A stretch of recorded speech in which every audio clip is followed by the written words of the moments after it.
Heading दे दें, और उर्दू में इसे कहते हैं कानून मुतगय्यर तनासुबात। हमीद शाहिद वाले उनकी बुक का चैप्टर 11 है, थ्योरी ऑफ प्रोडक्शन के नाम से होगा। और रेबर इकोनॉमिक्स वाले, इनकी बुक का चैप्टर 1 2 3 4 5, चैप्टर 5 होगा। चैप्टर का नाम है थ्योरी ऑफ प्रोडक्शन। इसमें क्वेश्चन लिख लें आप, explain law of variable proportion graphically, और साथ इसकी इम्पोर्टेंस वो भी बता दीजिएगा। अब कुछ बातें ध्यान से सुन लीजिएगा, छोटी सी इसकी कहानी है, उसके बाद मैं बुक से भी ये दिखा देता हूँ क्या काम करना है। Law of variable proportion basically presented by classical economist.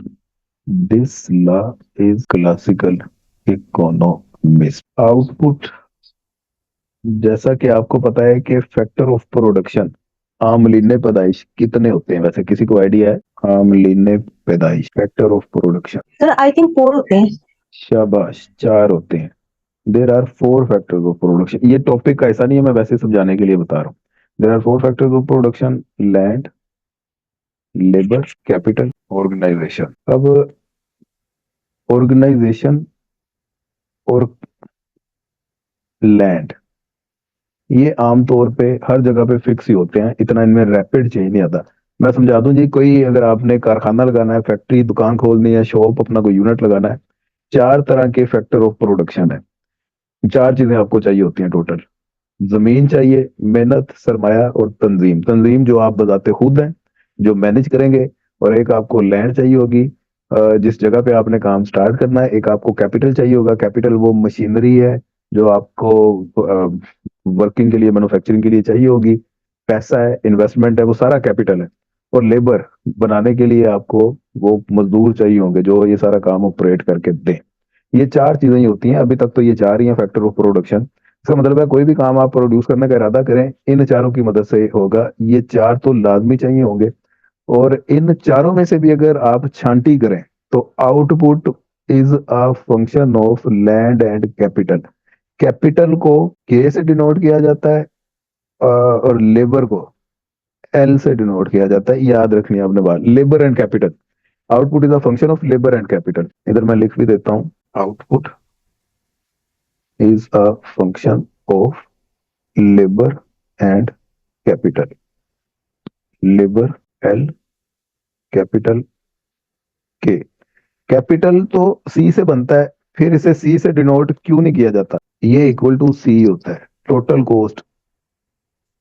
अभी आप न्यूमेरिकल भी करके आ रहे हैं, उसे इक्वल टू C लिखा हुआ था ना न्यूमेरिकल्स में। Yes sir.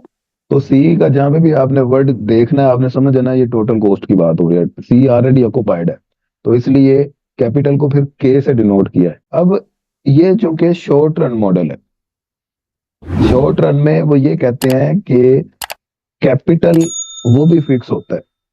दिस इज, या बल्कि ये इधर पहले लाइन लिखे, output is a function of labour and. Short run में कैपिटल भी कांस्टेंट होता है।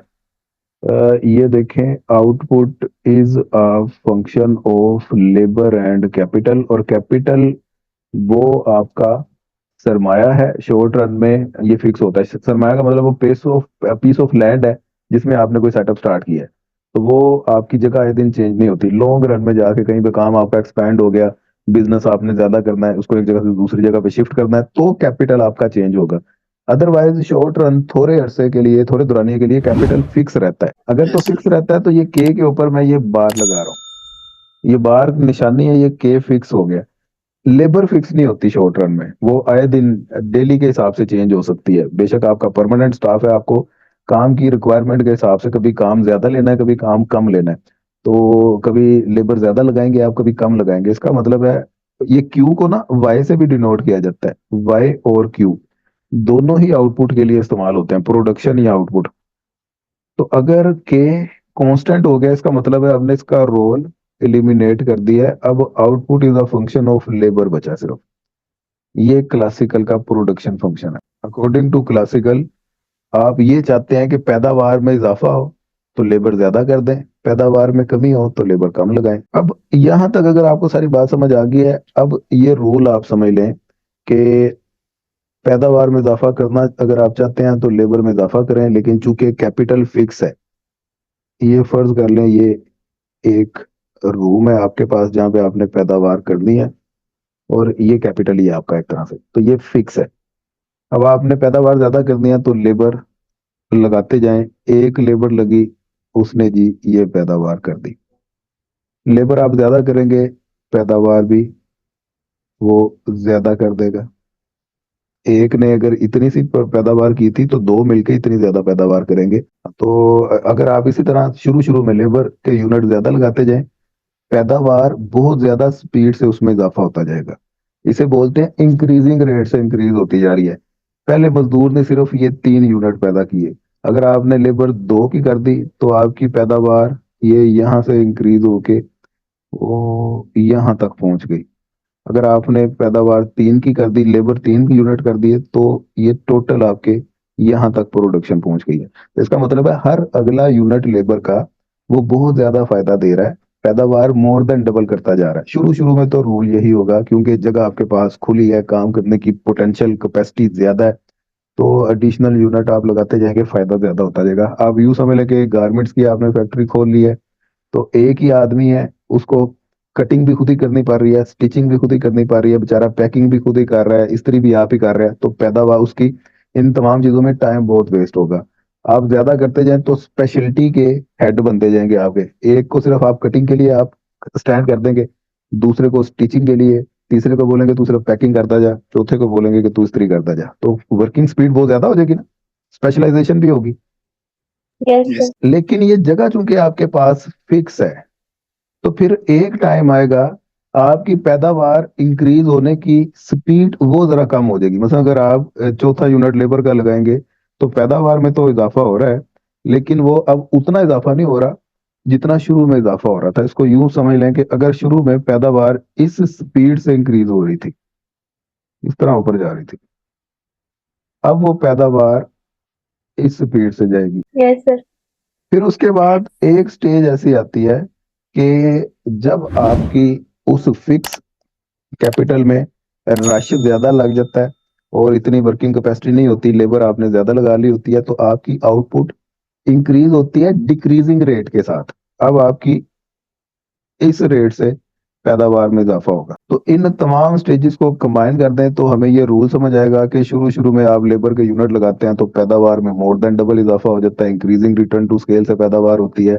फिर पैदा यूनिट लेबर के ज्यादा करते जाएं, पैदावार इंक्रीज होने की स्पीड स्लो हो जाती है। एक स्टेज आती है कि वो रुक जाती है। फिर अगली स्टेज जो खतरनाक होती है, वो पैदावार इंक्रीज होने की बजाय वो कम होना शुरू हो जाती है, क्योंकि रश ज्यादा लग गया, रश ज्यादा लगेगा तो प्रॉब्लम ज्यादा होंगी, वर्किंग ज्यादा होने की बजाय कम होना शुरू हो जाएगी। इन सारी स्टेजेस को कंबाइन करके नाम दिया जाता है law of variable proportion. Very production की स्पीड वेरी कर रही है, उसकी प्रोडक्शन स्पीड की रेशो, रेशो को प्रोपोर्शन बोलते हैं, वो वेरी कर रही है स्टेज टू स्टेज। ये स्टेज 1 में उसकी स्पीड चेंज थी, स्टेज 2 में उसकी स्पीड चेंज हो गई, और स्टेज 3 में उसकी स्पीड चेंज हो गई। अब मैं बुक पे आता हूँ और बुक से आपको ये दिखा देता हूँ। अब मेरी शायद कि मैं पहले ओपन कर लेता हूँ थ्योरी ऑफ प्रोडक्शन में, ये सारा भी आप काट दें, आप डायरेक्ट आ जाएं लॉ ऑफ वेरिएबल प्रोपोर्शन में। वो ये आ गया जी, पेज नंबर 405। यहाँ पे उसने टीपी टोटल प्रोडक्शन है ना, यस सर जी। वो इंक्रीज होगी इंक्रीजिंग रेट से। ये कहानी तो समझ आ गई, लेकिन साथ आपने ये बात ये जेहन में रखनी है, एपी और एमपी दोनों इंक्रीज हो रहे हैं, लेकिन एमपी ज्यादा तेजी से इंक्रीज हो रहा है। ये बस एक इतनी सी बात याद रखें। दूसरी स्टेज पे वो क्या कह रहा है जी महक, यहाँ पे फिर एक स्टेज है कि दोनों आगे बढ़। कांस्टेंट रेट से इंक्रीज होंगे और ये एमपी और एपी बराबर हो जाएंगे। तीसरी स्टेज जी, तीसरी स्टेज में जिसमें टोटल प्रोडक्शन में इजाफा तो हो रहा है लेकिन डिक्रीजिंग रेट से। अब यहाँ पे एमपी और एपी इस स्टेज में भी दोनों इंक्रीज हो रहे हैं, लेकिन एमपी अब छोटा हो जाएगा एपीसी से, क्योंकि एमसी वो कम स्पीड से इजाफा हो रहा है, एपी में ज्यादा स्पीड से इजाफा हो रहा है। नंबर 4, अब ये नंबर 3 पे ये जरा करेक्शन कर लीजिएगा, मैं यहाँ पे क्या बैठा हूँ, एमपी और एपी दोनों इंक्रीज होंगे, इंक्रीज नहीं होंगे, यहाँ पे दोनों डिक्रीज होते हैं, लेकिन एमपी ज्यादा तेजी से डिक्रीज होता है। स्टेज 1 में एमपी और एपी दोनों इंक्रीज होंगे, लेकिन एमपी ज्यादा तेजी से इंक्रीज करेगा। फिर स्टेज 3 में एमपी और एपी दोनों डिक्रीज होंगे, एमपी ज्यादा तेजी से डिक्रीज करेगा, इंक्रीज भी इसने ज्यादा स्पीड से करना है, डिक्रीज भी ज्यादा स्पीड से हो रहा है। Yes, sir. और स्टेज 2 में तो ये बेचारे हैं ही दोनों बराबर। अब स्टेज 4 में कह रहा है कि एक टाइम आएगा जब आपकी पैदावार वो मैक्सिमम लेवल पे पहुंच जाएगी और हर रूज को जवाल होता है, जैसा कि आपको पता है। उस स्टेज के बाद आपकी टोटल प्रोडक्शन नीचे आना शुरू हो जाएगी। नीचे जैसे ही आएगी इसका मतलब है कि आपका एमपी वो नेगेटिव हो गया। ये अगर टोटल प्रोडक्शन की कर्व जा रही है, ये कांस्टेंट होके फिर नीचे आएगी टोटल प्रोडक्शन। तो जैसे ये नीचे आएगी एमपी आपका नेगेटिव हो गया। Okay, Yes, sir. Okay, done. ये देखें, ये इंक्रीजिंग रेट से पैदावार इंक्रीज हो रही है, ये उसकी स्पीड स्लो हो गई, ये उसकी स्पीड रुक गई। रुक गई का मतलब है ये लाइन बिल्कुल हॉरिजॉन्टल हो जाएगी और ये पैदावार अब कम होना शुरू हो गई है। ये टोटल प्रोडक्शन आपकी इस तरह से बनेगी। आगे ये टेबल आपने याद कर लेना है, इसी तरह वैल्यूज याद कर लेनी है। इसमें रटा नहीं है वैसे। ये लेबर देखे, इसमें याद करने वाली क्या बात है, 1 2 3 4 5 लेबर में आपने इजाफा करते जाना। सिर्फ ये आपने याद करना है, एक कॉलम, और कुछ भी नहीं याद करना।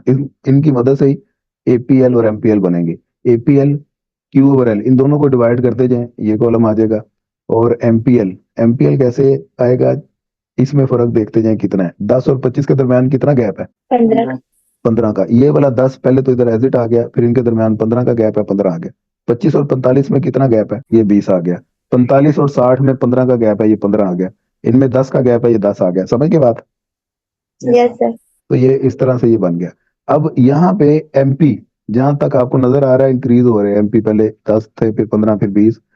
यहाँ पे इसे बोलते हैं increasing return to scale. MP greater than होगा एपी से। अब चौथा लेबर का यूनिट लगाया, ये दोनों एपी और एमपी बराबर हो गए और स्पीड इसकी जरा स्लो हो गई है। और इसके बाद ये देखें, एमपी कम हो गया एपी से, ये डिक्रीजिंग रिटर्न टू स्केल। जहां पे एमपी 0 हो जाए वहां पे आपने समझ जाना है पैदावार मैक्सिमम हो गई है। तो ये आप अपने प्रोडक्शन में देख लें, ये क्यू का कॉलम प्रोडक्शन का है, इस पूरे कॉलम में देखें ये वैल्यू मैक्सिमम है ना। Yes, sir. तो ये रूल आपने ध्यान में रखना है कि जहां पे एमपी 0 हो जाए पैदावार मैक्सिमम होती है। उसके बाद ये माइनस हो गया, -3, ये -9, तो ये वैल्यू टोटल पैदावार की नीचे आना शुरू हो गई। बड़ी डिटेल में समझा दिया मैंने आपको, मेरा गला ही बैठ गया, इससे ज्यादा नहीं मैं समझा सकता। आगे ये ग्राफ इसका आ गया, ये ऊपर टोटल पैदावार है, ये देखें पहले इंक्रीजिंग रेट से जा रही है ये। उसके बाद इसकी स्पीड स्लो हो गई है डिक्रीजिंग रेट से। उसके बाद ये कर्व नीचे आना शुरू हो गई, ये टोटल प्रोडक्शन हो गई। अब उसके बाद एमपी और एपी ये भी आपने बनाना है। ये आप बेशक एक ही पैनल में बना लें, इधर ही बनाएंगे तो आपका एमपी यूं बन जाएगा इस तरह करके, और एपी आपका यूं आएगा, ये एमपी, ये एपी।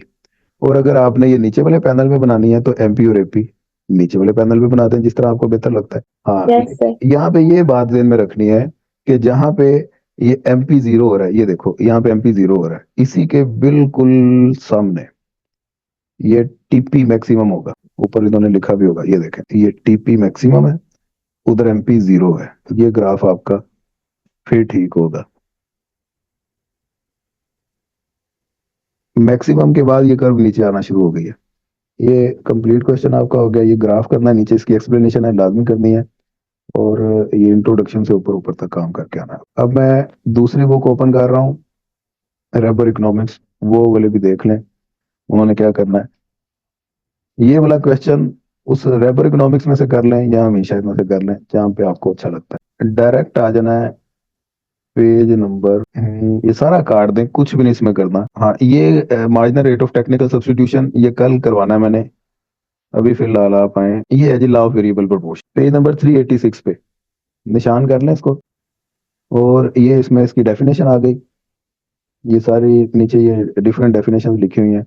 उसके बाद ये इसका टेबल आ गया, यूनिट ऑफ वेरिएबल फैक्टर, ये वेरिएबल फैक्टर लेबर होता है, इसे आप एल लिख लें।